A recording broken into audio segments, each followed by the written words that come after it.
Hey everyone, welcome back to Cultivated Culture Success Stories. I have Madeline Mann here with me today. She's the Director of People Operations at GEM, which is a blockchain company for enterprises. Madeline, thank you so much for joining me. Yeah, happy to be here. Awesome. And I'm super excited you're here because blockchain is such an incredible space, right?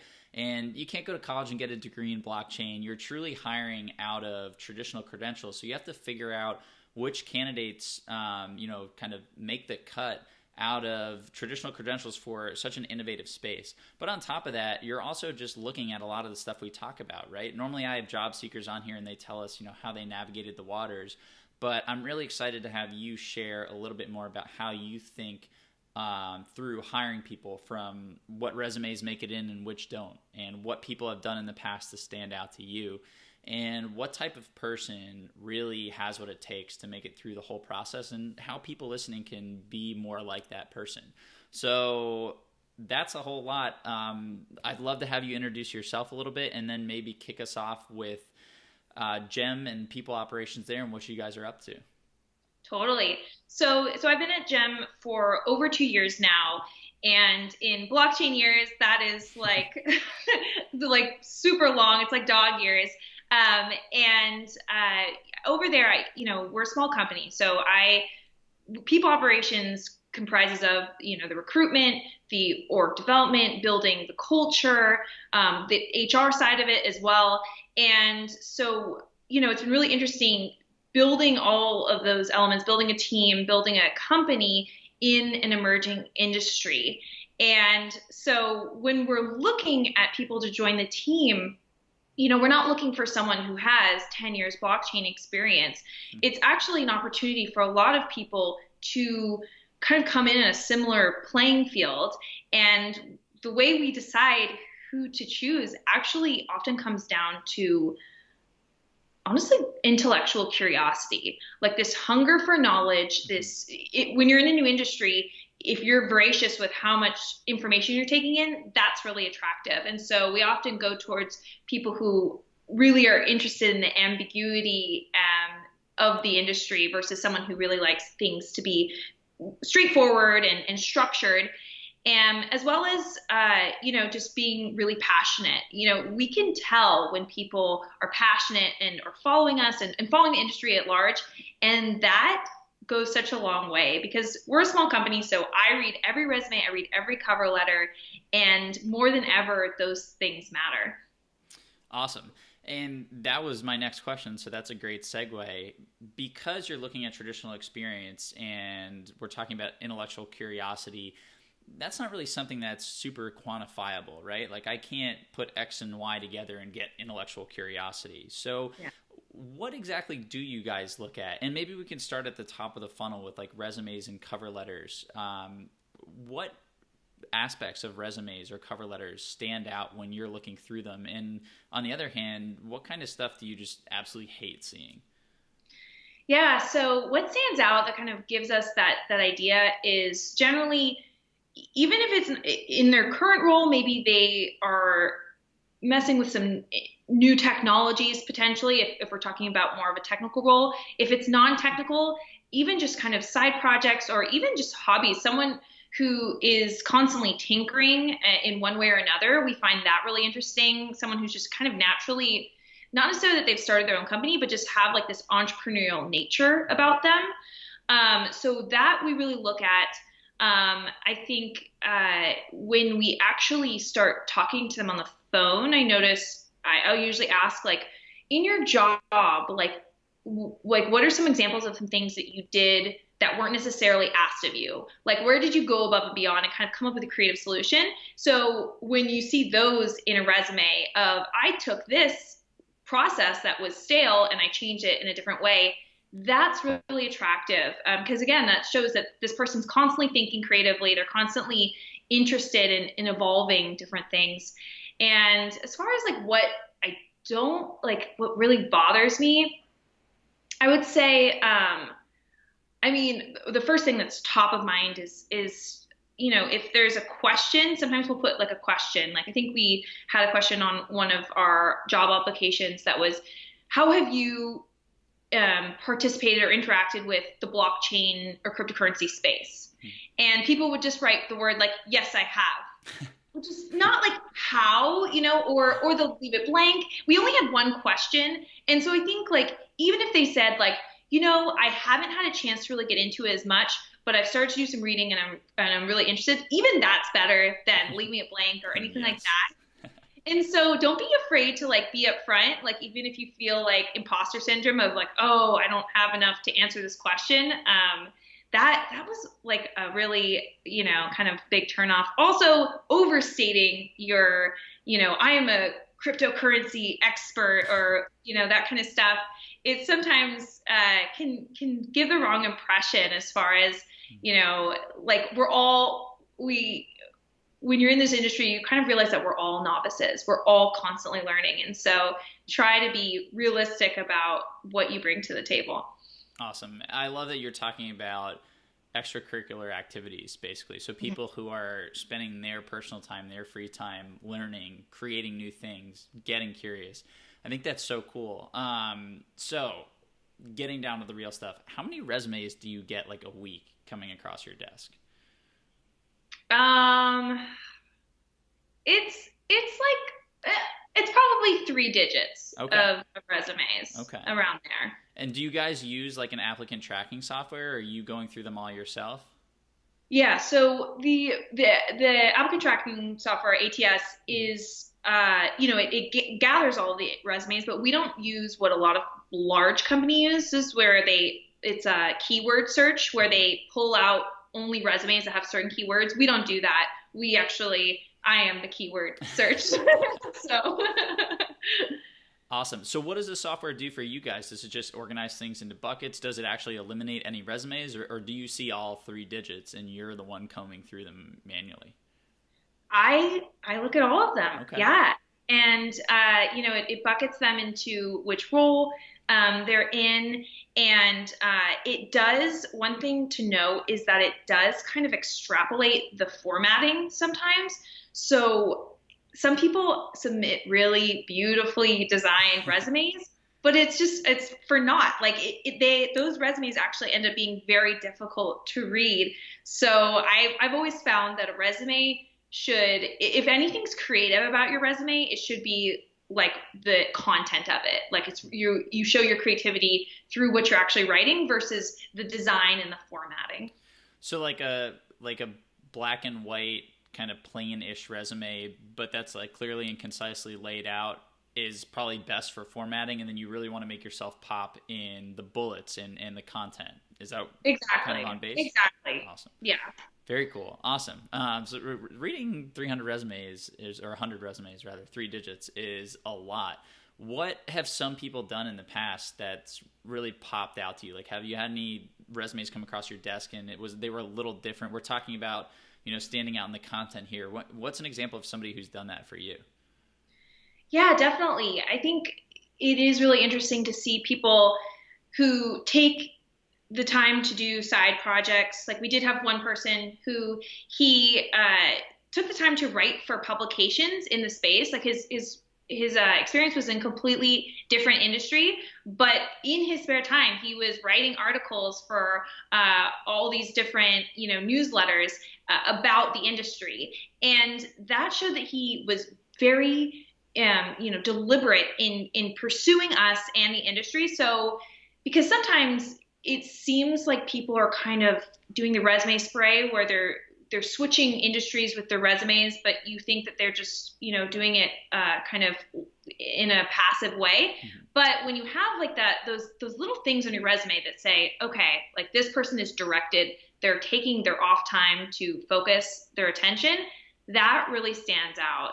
And just even, even mentioning, hey, I listened to this podcast where your CEO was on there and I really like this. Like even just little things like that. It's amazing how little energy you have to put in just to give that little spark. Mm-hmm. And I will also say that flattery goes a long way of, hey, I think this is really cool. Or even when people will be like, oh, like, I really liked, this thing that you posted about Gem.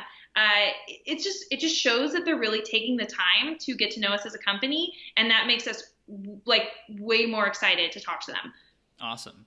And are these resumes and cover letters we're talking about, or is this mostly just coming through in the resume? Yeah, so I have always been a huge proponent of the cover letter. Uh-huh. I know that there's, different schools of thoughts, but I think since we're a small company, it really matters Hmm. because our volume of resumes that comes through our door is significantly lower than a massive company. We actually do take the time to read it. And also, since we're a small company, every person we add to the team, the percent of the company that they are is so impactful that we have to make sure that we like this person, their personality, their values. So I always read the cover letter, and I don't think that a cover letter should be super verbose or you should have to put a lot of pressure on yourself, but it really is a moment to not only show enthusiasm, but also maybe explain a couple things on your resume that might seem off. Like, oh, I know on my resume there's I've been on a gap. Well, that's because I just sold my company or whatever. It's nice to hear someone's backstory. Totally. And that's actually something that I recommend for a lot of the people in my community. And it's something that I use personally. Like, I came from a medical background and I was trying to break into tech, and I didn't have all the traditional experience, but I talked a little bit about how I learned the fundamentals on my own and started my own digital agency. And so while I may not have the traditional experience in like an actual degree with a high GPA and exactly the field that they're looking for, I went out and learned it myself, and I kind of talked through that. And the feedback that I got was really appreciative. Like, it really helped people kind of understand that. So I'm really glad that you brought that up. And you mentioned the scale relative to larger companies. About how many people are at GEM total? About 20. Okay, cool. So I think that's really important to note, because I think if you are looking at a company that's 20 people, 40, even probably less than 100, chances are they are going to be reading pretty much everything that comes through their door, because like you said, every person that they hire they're expected to bring a lot to the table, right? They're a big Yeah. portion of the total company. Whereas if you're applying at like a Microsoft, for instance, you're one of tens and tens of thousands of people, and that's where like the keyword elimination and some of this heavier automation comes into play. So thanks for sharing that. I really appreciate it. Awesome. So we talked about resumes, we talked about cover letters. What's some way that somebody's done something a little unconventional, not using a resume or cover letter, that got their way in, that got their foot in the door? I know you mentioned somebody who was writing for like publications that were not part of GEM. Like maybe they pitched you, or they just showed up at your door, or something crazy like that. Has that ever happened? Yeah, well, he actually did show up at our door, and that's actually how we got his resume. Is he showed up at our door, and our CEO answered, and he was just like, "Hey, I want to work for your company. I'll sweep the floors," and handed his resume. And it would have.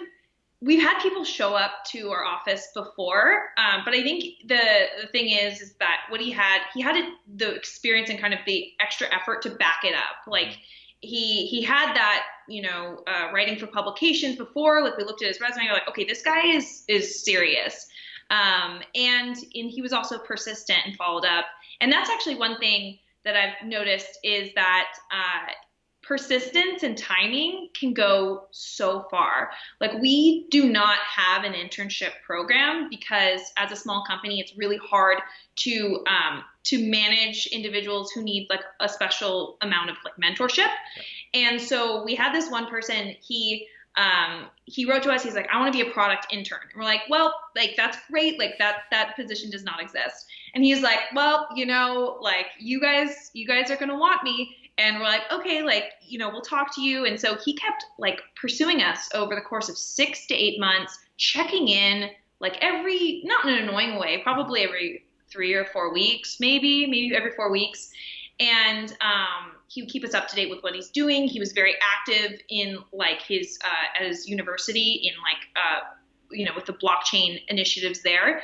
And eventually we're like we brought him in, and the timing worked out to where we could give him a project. And the timing was like 8 months after he had initially wanted this internship. And so it's so amazing how when you approach a company, the reason why they reject you might just be timing Hmm. and it bites, but having that persistence, knowing exactly what you want, and you have to be directed about it because you cannot just be pursuing all these different companies all the time because you're going to get exhausted. But if you have like your top five or so companies that you really want to work for and you're pursuing them, then yeah, it's amazing. And he actually, in the end, I asked him to do a presentation for the entire company at the conclusion of his internship, and he's like, "Let me show you guys the number of opens I have on my email chain of me trying to pursue Gem." And it was something like 82. Like there was like so many of us like corresponding and opening his email over the course of those 8 months,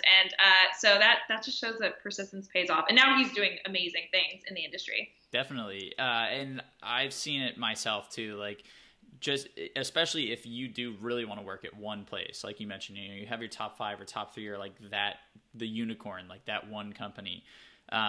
Just staying persistent, following up with people. I love that you mentioned the 3 to 4 weeks because that's not annoying at all, but it's just enough to keep people like top of mind. So Yeah. and it doesn't have to be anything revolutionary. I think people feel like they have to reach out to, like when they're reaching out to you and they want a job at Gem, they have to bring this crazy thing that's going to change the game to the table. And if everybody could do that and that was like the norm, I think business would be in a very different place. But instead, it's more just like exactly like you said. I could email you and say like, "Hey, Madeline, I've noticed what you're doing on LinkedIn, and like I think it's so cool how you're positioning yourself as like the female thought leader in blockchain, and that's awesome. Thanks so much. Would love to chat sometime if you have it or whatever." And you can ask for the chat. You don't have to if you're just following up or you've already talked or whatever. But just letting them know, like saying thank you, reminding them. I actually think sometimes it's more effective to not ask for something, to just Yeah. say thanks. Yeah. So I love that. I think that's fantastic, and it's so cool to hear the guy like knocked on your door and your CEO was there, right? Like straight to the I know. source. It's like something out of like a movie, you know? Hmm. Totally. Awesome. So now we have all these people. They've done crazy stuff, or they've had great resumes, and they've gotten in the door. What do you guys do next? Do you typically do a phone screen?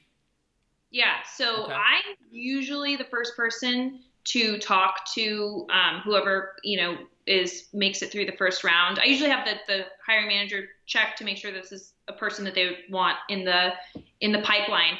And generally, I think you've actually brought this up in one of your articles before, but I'm there to disqualify them, essentially, is like, I'm there to check all the boxes. Like, do you have these top four skills that are on our scorecard?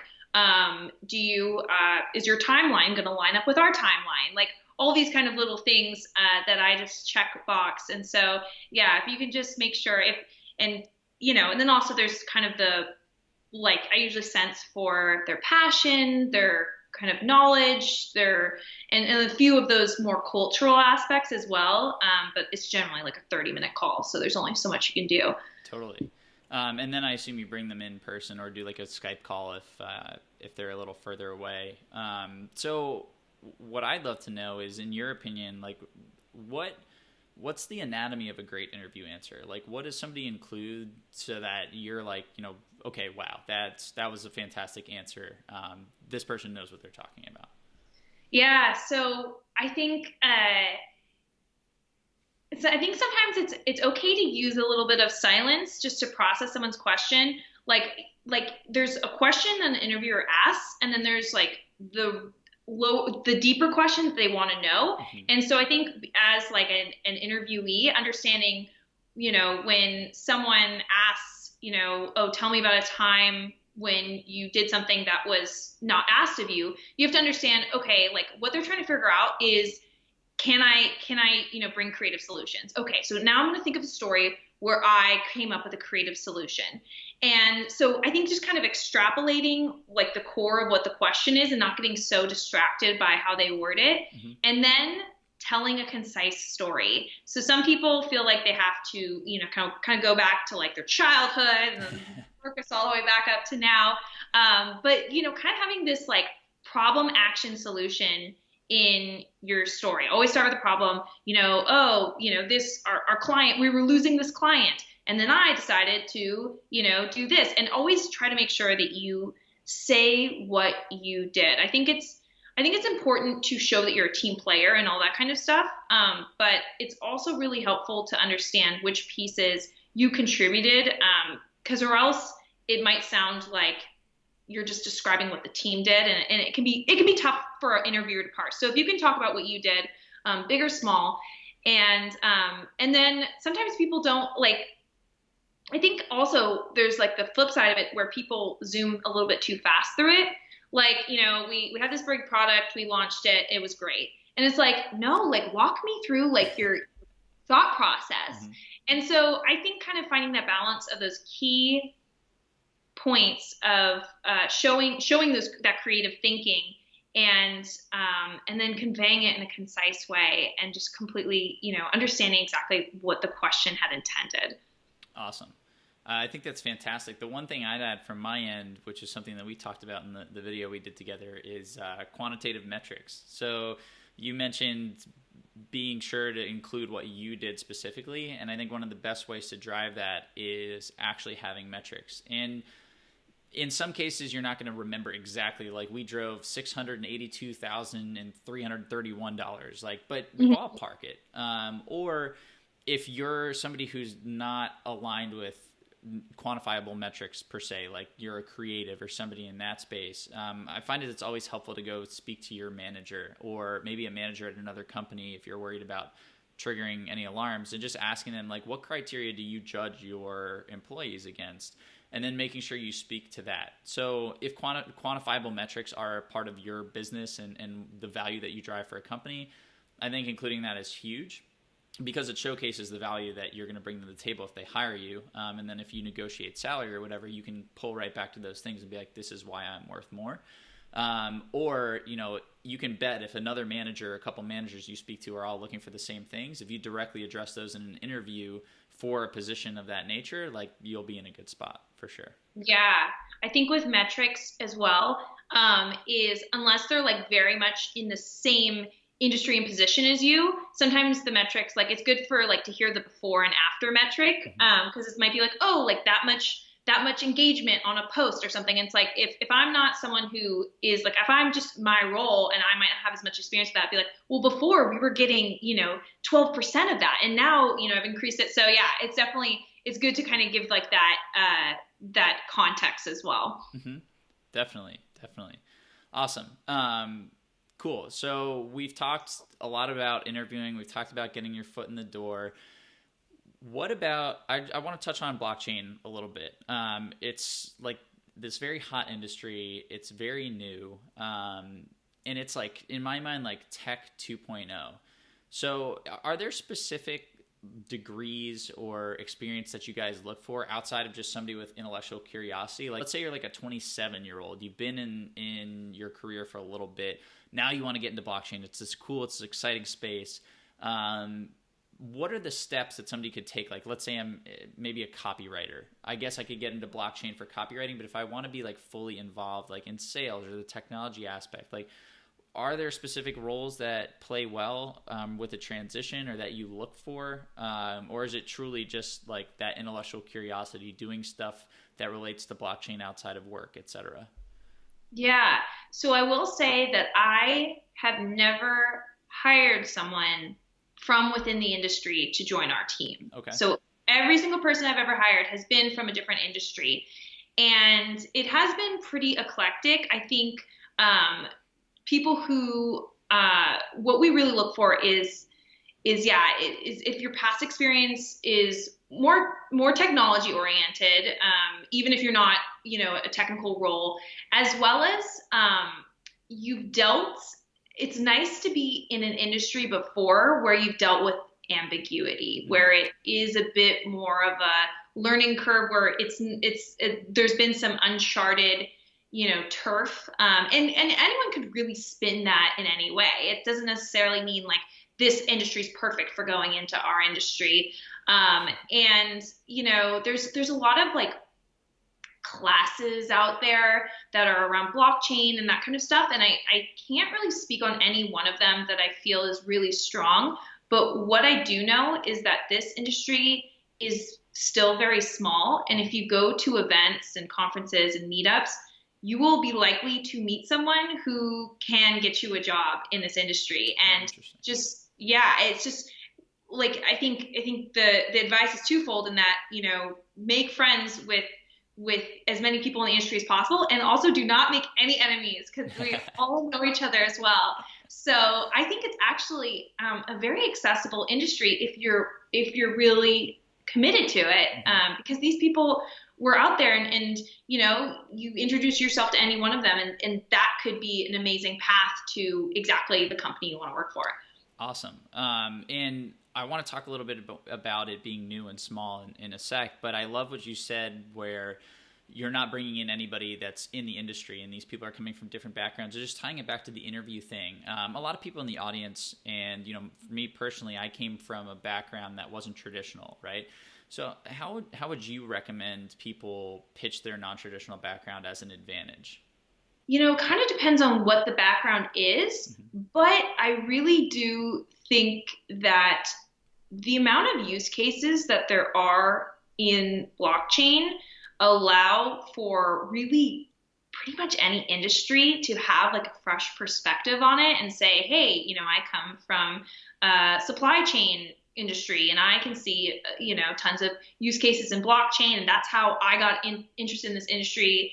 And, I've got to know those people, and now I want to work for that kind of company. I think you can really, you can relate a lot of it back to whatever you do. And, as well as just, taking the time to ramp up on whatever you need to know about it. Because like I said, like me as having 2 years of experience in the industry, is to most people on the heavier end. So to know that like, having 6 months of you really deeply like invested in the industry is actually really pretty impressive. And so yeah, I would just, I think that there's a lot of opportunities for people from other industries to break into it. Awesome. And so I'm sure you might get this a lot from people who are not in the industry, but people who talk about crypto also see plenty of headlines that say, crypto can go to zero in, next week, or this is totally volatile and unstable. Don't buy it. And if I'm reading those headlines, I might be thinking, I think this is really cool. I love what they're doing. I love the potential, but I don't know if I'm ready to just, give up the stuff that I've done to hop into this new industry that CNBC's article yesterday said may go to zero. So can you tell me a little bit more about why blockchain's here to stay?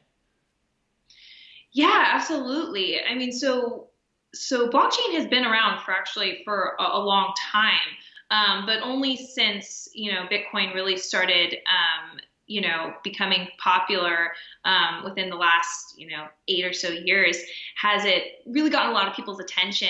And if you look at the underlying technology, it truly is brilliant. It really, it creates this way to not have a central party controlling, in the case of cryptocurrency, who tracking transactions. You can have it's spread across the world on, thousands of computers.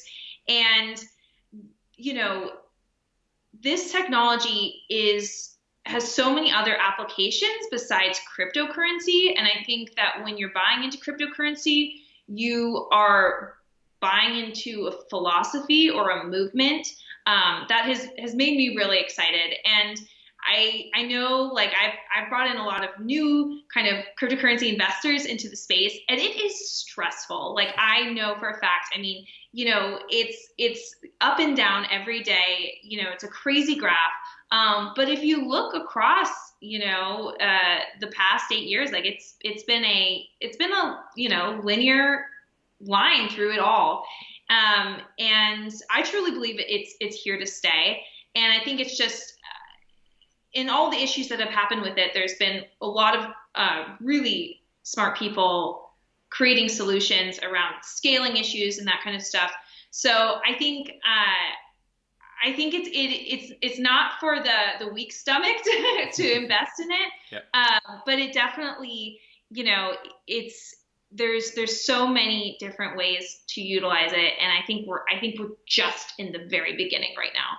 Awesome. Awesome. I totally agree with you. I think it's a fascinating space. And, disclaimer for everybody listening, not investment advice. So don't listen Yeah. to us, do your research. But thanks so much for sharing, because I think it's important that people kind of understand that it's more than just like a currency. Like everybody knows Bitcoin, right? And some of these other currencies, but the technology behind those currencies and the potential implications of that are, like, if you do some research, it is crazy fascinating. So there's your rabbit hole for the afternoon Oh if you're yeah, listening, it'll or like go the next forever. week. Awesome. Cool. So Madeline, you shared a ton with us. This is fantastic. I'd love to have you leave us with your number one piece of advice for job searchers out there. Okay, number one piece of advice. I think I think the number one piece of advice for a job search honestly happens before you even send out your first resume. I think my number one piece of advice is get to know yourself, go do a bunch of informational interviews, really understand what you want to do because it is so easy to just start firing off resumes, maybe get a few interviews, Mm-hmm. just kind of ride that train, get a job, realize you're unhappy, do it all over again. I mean, life is too short for that. So I think really focusing on what you want, and that is very difficult. So know that that process is not easy. And then once you do, like pursue it rigorously. And you'll be amazed that pursuing companies when you know exactly the type of role you want, you know exactly the industry, you know exactly the type of company you want to be a part of, how much you're going to kill that interview. And I've found that like when I was trying to figure out what like all-star candidates really had that others didn't, I noticed that those people knew themselves and that they came into the interview, they stated exactly what they were strong at, what maybe they weren't as motivated by. And it really made it so clear to the company that if that was exactly the type of role they were looking for, that it was the perfect fit. So, yeah, I would say just do all the work you can before you even start the search. Awesome. I love that advice, especially the extracurricular stuff too, because for me, that hits a personal note because that's what I did, and that's the experience that I leveraged to get hired. And I've seen so many people in my community do the same thing. So, Madeline, thank you so much for joining us and sharing all of your wisdom about hiring in blockchain and life in general. I really, really appreciate it, and we will talk to you again very soon. Thank you so much. It has been a blast. Thanks, Austin. Take care. Bye.